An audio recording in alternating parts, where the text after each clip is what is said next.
Only one creature has carved itself a place in every habitat on Earth. It's a species that consumes enormous amounts of food, resources and energy. I am travelling not only around the Department of Education, but also all over Britain to try and build a picture of what doctoral life was like in that very early period. It is a journey full of wonders. Parts of it will always be unknown. Now I am off to seek the origin of all this, to explore how did they survive and what did they become. I'm David Mills. I have a lectureship in the Department of Education and I'm currently the Director of Graduate Studies in this department. My name is Helen Carassa. I looked at how universities responded when there was a major policy change in the UK. I'm Jill Petrakovsky and I've just finished my DPhil in Plant Sciences. My name is Michael Hands. I work at the Institute of Education, University of London. My name is Fiona Herring. I did my DPhil at the Saïd Business School in Oxford in Management Studies, and after that I moved on to Google, where I'm working now. I'm a product manager on the Google Maps team, and I've been with Google for about 4 years. I'm Pam Salmons, and I'm a Professor of Education here at the Department of Education in the University of Oxford. I investigate, using the latest technology, what happens during a doctoral degree and what happens after. I started my doctorate quite late in life. I was just coming up to the end of my 40s when I started. I decided to do some research in an area that was related to my professional work. I'd worked in various universities, most recently in Oxford, in originally communications and marketing, and then in undergraduate admissions.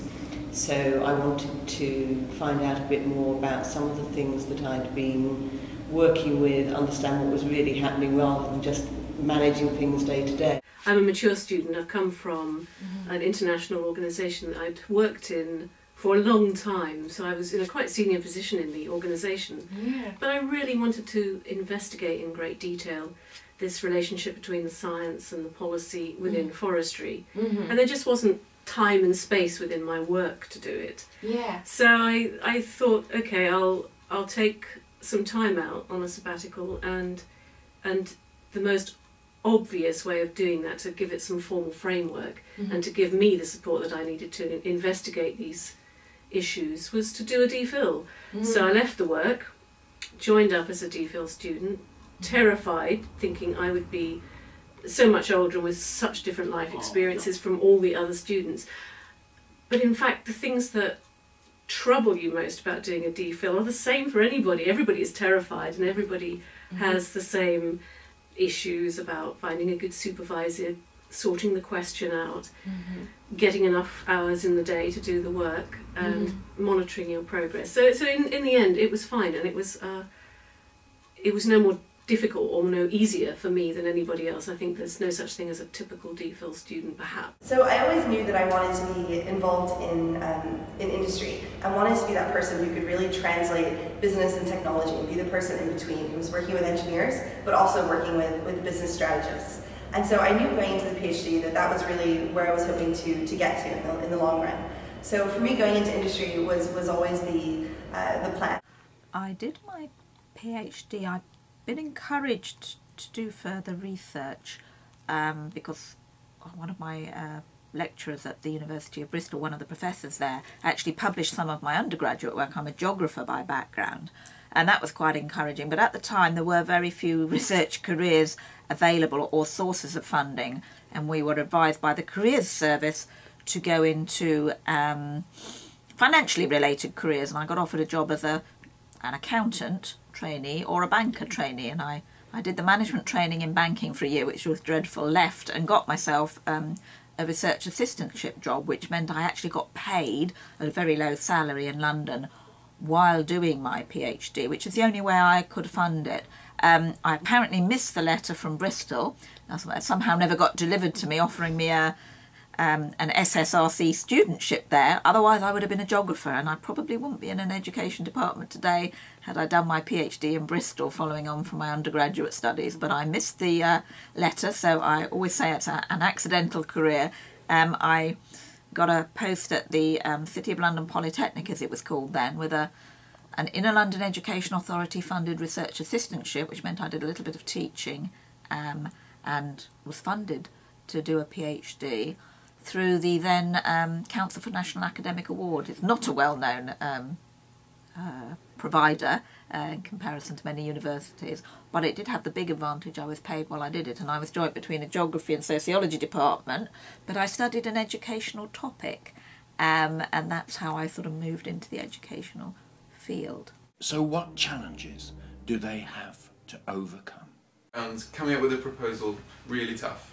Faced the challenges that I think all doctoral students face of it's quite a lonely business. It's quite an isolating kind of way to spend 3 years. So I certainly had times when I wasn't clear where I was going and I wasn't confident I had anything to say, and chapters that I found almost impossible to write. So yeah, there were lots of things I found challenging. It's an emotionally kind of up and down kind of experience, but yeah, overall a really positive one.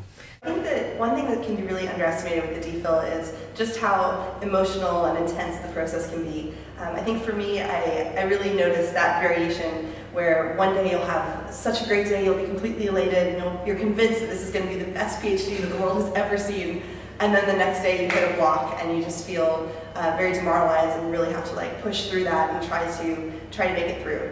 So I think that for me really stands out as my experience of those highs and lows, and then obviously ending on such an amazing high when you look at that book and you realize that you and your supervisor created this thing together. That's just such a special moment.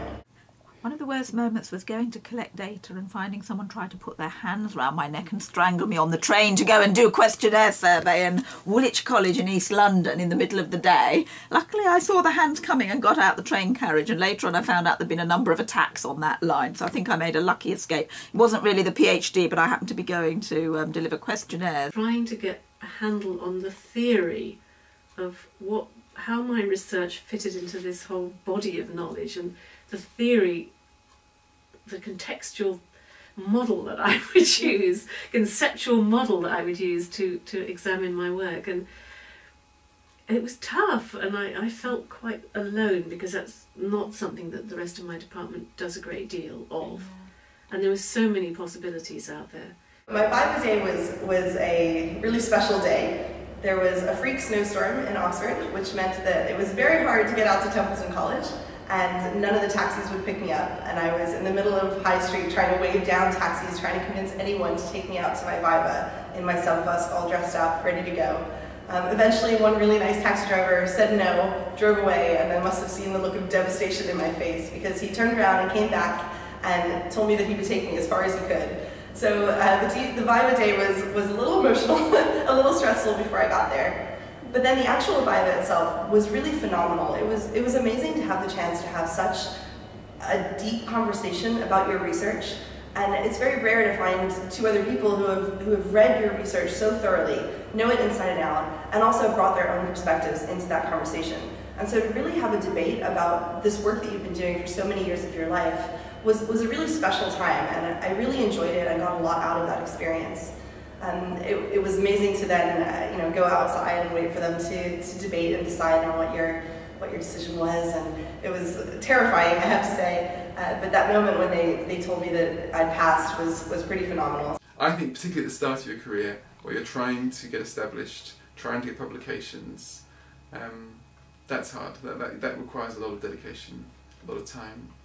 And so the doctorate is a hard thing, clearly it's a huge thing, but the time after the doctorate is also quite tough if you're trying to establish yourself. And yeah, you have to work long hours. But then if it's fun, if it's rewarding, if it's your passion, perhaps work isn't quite as sort of separate from play.